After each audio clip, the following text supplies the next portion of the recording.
you for coming today. I teach Buddhism for free for you, and I learn in purelandschool.com. So, in my last two videos, I have been talking about blind passions. And today I want to go back, because I will always have to go back to the law of cause and effect, because that's the foundation of Buddhism. So the law of cause and effect explains that good things happen to us when we have done good things in the past. You reap what you sow, right? So if you find misfortune, it's because you did wrong in the past. Because bad cause, bad effect, good cause, good effect, and also on cause, on effect.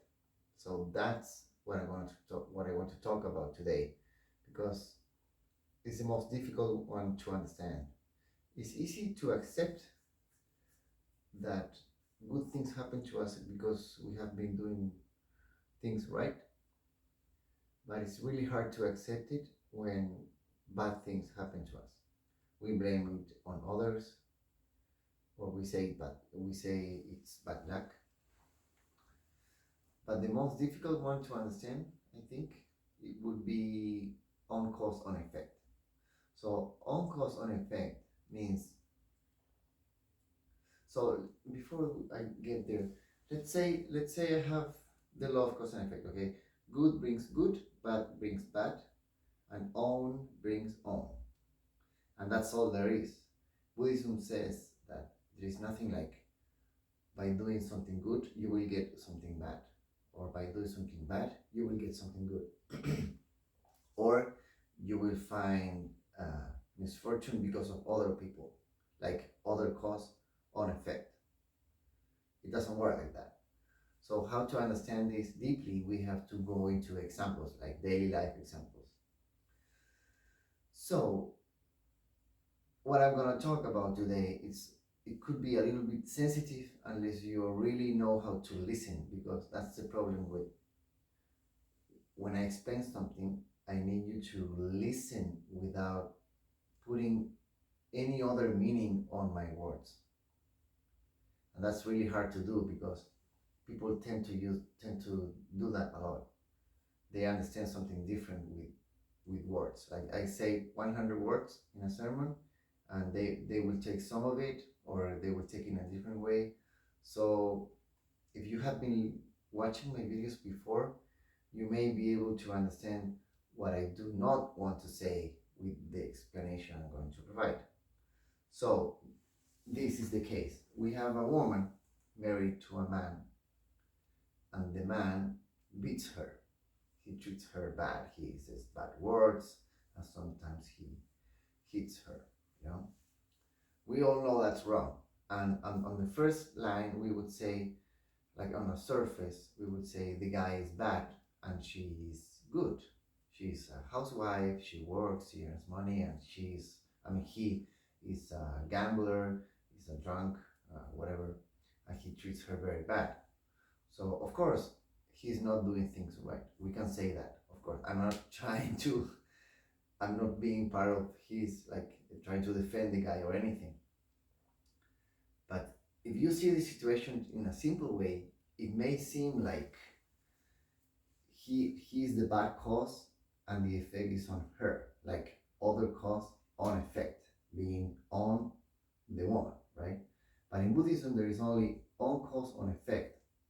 So that means that's hard to understand, right? Because Buddhism is saying whatever misfortune she is facing, it is because of her own causes, her own deeds. So how is it possible that if she doesn't really want to be treated that way, how come she's facing that? So the answer is this. It doesn't matter how bad the guy is. It's the woman who married him.